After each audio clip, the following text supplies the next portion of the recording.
Sobe o número de casas interditadas em Jacareí. 69 imóveis foram desocupados pela Defesa Civil devido aos problemas causados pelas fortes chuvas. Importantes obras de infraestrutura que poderiam reduzir os transtornos causados aos moradores da cidade ainda não foram concluídas, enquanto outras ainda nem saíram do papel. Previsão indica mais chuva na região e Defesa Civil emite alerta devido à chegada de uma nova frente fria. Volumes de chuva podem chegar aos 150 milímetros. Rodovia dos Tamoios, principal ligação entre o Vale do Paraíba e o litoral norte, segue sob risco de interdição. Já na rodovia Rio Santos e também na Carvalho Pinto, há pontos de bloqueio devido à queda de barreiras. Funcionários de concessionária de energia elétrica da região participam de treinamento e vão auxiliar no combate ao mosquito Aedes aegypti. E ainda na nossa agenda cultural, a região segue em ritmo de carnaval. Em São José dos Campos, quem comanda o Pós-Folia é o cantor Simoninha. Sexta-feira, 28 de fevereiro. Bem-vindos ao Band Cidade, ao vivo na TV e também na fanpage da TV Band Vale no Facebook.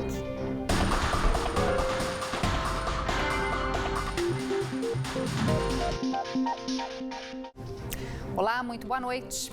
Boa noite para você. 69 casas seguem interditadas preventivamente em Jacareí desde a chuva da última terça-feira. 166 pessoas estão desalojadas.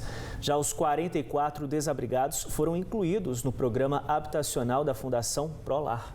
Pois é, mas muitos dos problemas que foram enfrentados pelos moradores da cidade poderiam ter sido evitados se obras de contenção da água da chuva já tivessem sido concluídas.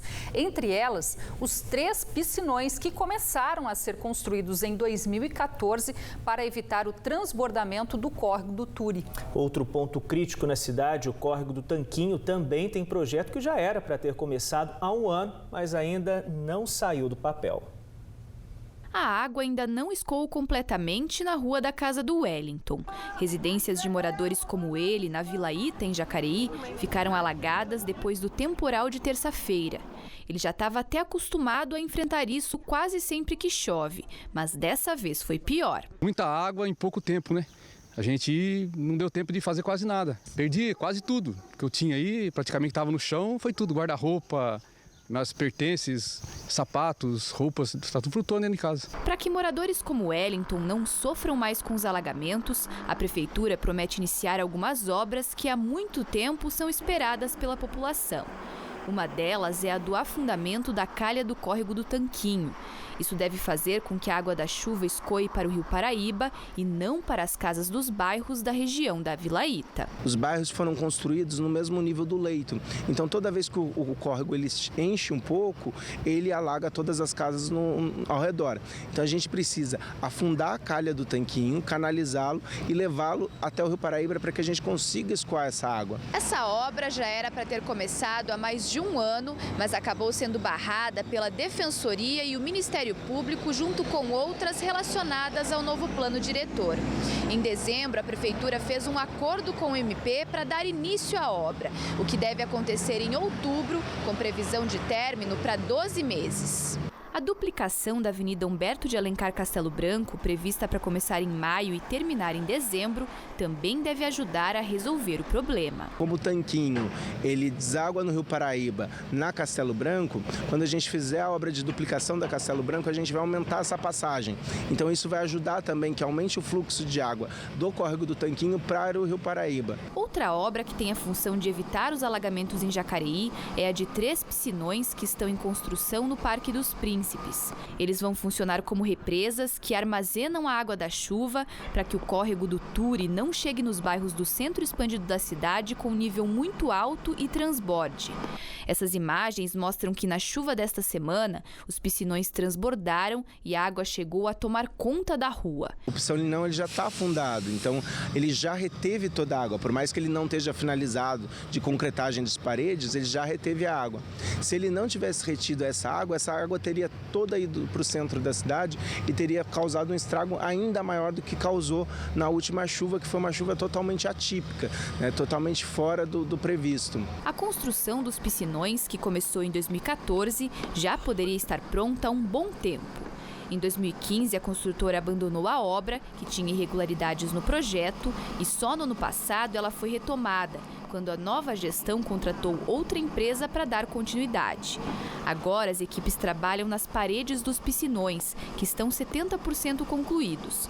A expectativa é que em maio eles estejam prontos. E os moradores, que sempre têm prejuízos com as enchentes e estão cansados de esperar, contam os dias para o fim dessas obras. Quando é eleição, eles vêm e prometem tudo, mas não cumpre, né? Aí o que a gente pode fazer? Ficar na água mesmo.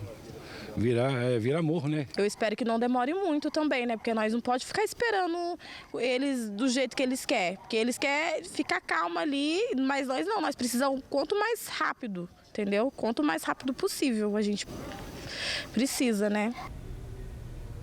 E os moradores do condomínio no bairro Nova Jacareí, em Jacareí, onde uma portaria inteira desabou junto com os acessos de entrada e saída na última terça-feira, foram liberados para voltar para os imóveis. Segundo a Defesa Civil, o laudo da vistoria feita pelo IPT, o Instituto de Pesquisas Tecnológicas do Estado, apontou que não houve danos na estrutura das duas torres. Porém, antes dos moradores retornarem para casa, vão ser necessárias intervenções no local, como instalação de um tapume na guarita, mudança da saída da garagem e a construção de uma nova passagem de pedestres. E a Defesa Civil do Estado emitiu um alerta de chuva intensa na região entre domingo e a próxima terça-feira devido à chegada de uma nova frente fria. E por conta dessa condição, na rodovia dos Tamoios, ainda há risco de interdição do trecho de serra. E quem traz os detalhes ao vivo para a gente é o repórter Rafael Olímpio. Oi, Rafa, muito boa noite. Bom, a chuva realmente não dá uma trégua, né? Isso mesmo, Rose, a chuva está persistente, viu? Agora, nesse momento aqui nesse trecho da rodovia dos Tamoios, bem pertinho do entrocamento com a rodovia Carvalho Pinto, começou essa garoa e, pelo jeito, deve persistir aí ao longo da noite. Por isso, o motorista deve redobrar a atenção, pois a pista está bem molhada. Nesse momento, o motorista faz uma viagem tranquila sentido litoral norte. O Claudinei Salles vai mostrar para a gente. O que acontece? No acumulado das últimas 72 horas, o volume de chuva na rodovia já chega a 70 milímetros. Então, só lembrando que, de acordo com o protocolo de segurança, ele prevê a interdição da estrada sempre que esse acumulado aí atingir os 100 milímetros, como já aconteceu nas últimas semanas, que a gente noticiou que a estrada chegou a ficar bloqueada por 27 horas. E como vocês também disseram, segundo o boletim meteorológico divulgado pela Defesa Civil do Estado, há previsão, sim, de fortes chuvas de domingo até terça-feira. Essas chuvas devem vir acompanhadas aí de rajadas de vento, também descargas elétricas, devido à formação de zonas de instabilidade que favorece a incidência de chuva forte e duradoura.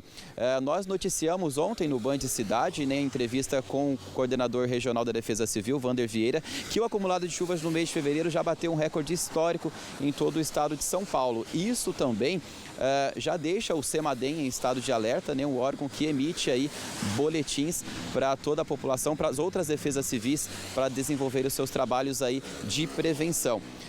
E conforme a necessidade, o CEMADEM ele envia esses alertas aí e que execute os planos de contingência quando há risco de alagamento ou deslizamento de terra. A gente mostra os detalhes agora com a repórter Caroline Rossazzi.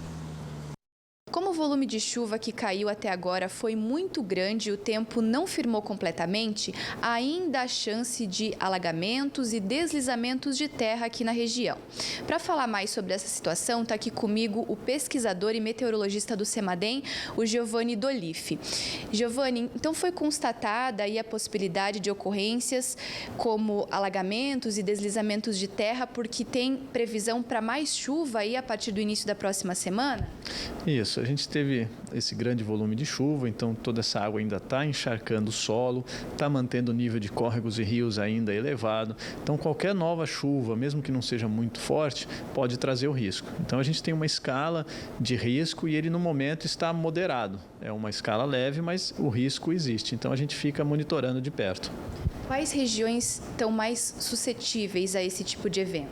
Durante esse final de semana, Vale e Serra podem ter esses eventos por conta da chance de pancadas de chuva que podem localmente ser mais fortes. No início da semana, com a chegada de uma nova frente fria, essa chuva pode aumentar também no litoral e aí traz o risco desse impacto ali naquela região. Como é que está o trabalho do CEMADEM nesse sentido? Já foram emitidos alertas? Que tipo de alertas? Durante essa semana, com a chuva forte, a gente emitiu alertas para Campos do Jordão e São José dos Campos. O de São José já foi cessado e o de Campos do Jordão deve ser cessado a qualquer momento. E qual que é a função desses alertas? Eles servem aí para os municípios colocarem em prática os planos de contingência. Exatamente. Esses alertas eles vão diretamente para a Defesa Civil e lá, dependendo do nível desse alerta, eles colocam em ação um plano de contingência para proteger a população, aquelas pessoas que estão expostas a esse risco. Então é importante que a população fique atenta às orientações da Defesa Civil da sua cidade. Isso. Fique atenta às informações, às ações que precisam ser tomadas e mesmo antes do evento é importante que a população se preocupe em ter o conhecimento se mora de fato numa área de risco e qual é esse risco que vive. No caso da Defesa Civil acionar alguma ação, você já saber o que fazer porque você sabe onde você mora, o risco que você vive. Tá certo, Giovanni, muito obrigada pela entrevista. Caroline Rossazzi, de São José dos Campos, para o Band Cidade. Depois do intervalo, o desafio de famílias da nossa região no diagnóstico de doenças raras. No instante só, agora 7h01.